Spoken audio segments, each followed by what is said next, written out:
Máš dokonca dve, aha, to sa takto flow, jasne, dobre. No.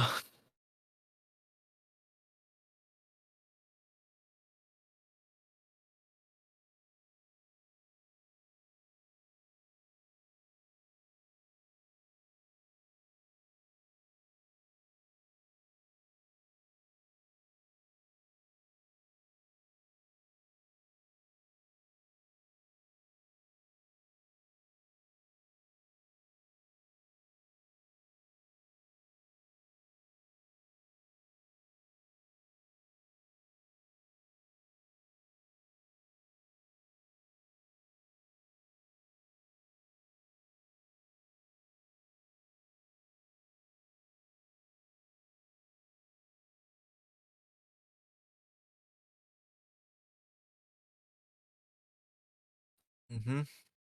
Ešte raz mi to nezopakuj úlohu, lebo čo je moja úloha? Spraviť ja chápem. Čo mám proste spraviť, mi povedz prosím ťa, lebo ja už som sa stratil. Mhm, mhm.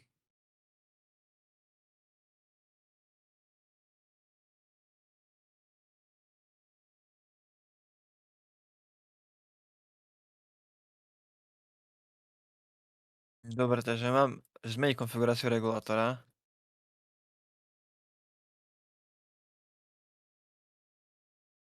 Dobre.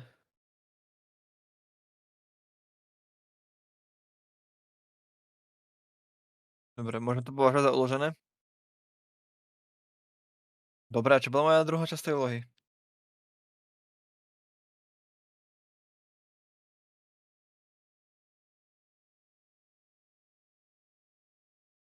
Hm,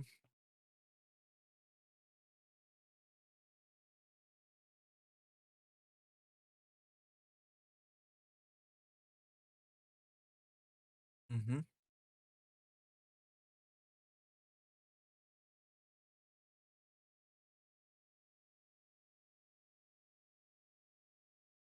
Mm, keď sa tu na takto pozerám, a toto je momentálna záťaž a toto je akože v čase, jak v histórii bola, hej? Mhm. Možno by som toto nejak dal akože bližšie k sebe, nejak troška ináč. Skôr by som možno použil taký ten graf typu, že je jedna os, tu je druhá os, tu je tá história, ktorá vyvíjala v čase a tu je vľavo hore takým veľkým napísané máme aktuálna úroveň. Spojil by som to tak do jedného grafu. Uh, lebo také mi to bolo, že som chvíľku pozeral na to, že je to tu, teraz je to de facto jedna informácia, len ináč podaná, de facto ďaleko od seba, aby som už považoval to za také dve rôzne informácie. Teraz som bol zmetený, či to je tá istá informácia, dve informácie, nebolo mi toto úplne hneď jasné, hej. A dobre, potom som mal ten intraday a tu je to asi OK, I guess. Jediné, čo tu vidím, je, že toto sa nedá scrollovať, ale tak to už.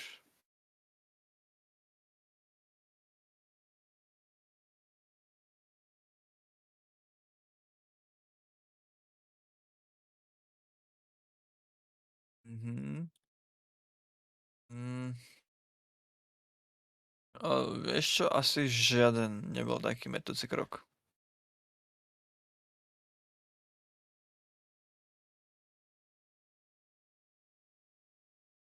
No ako som spomenul, asi ten jeden, tento tu na graf.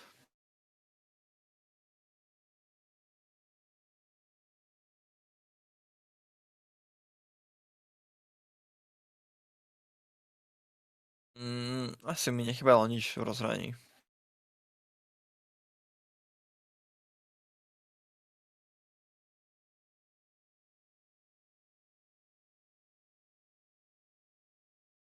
Myslím, že by bolo použiteľné.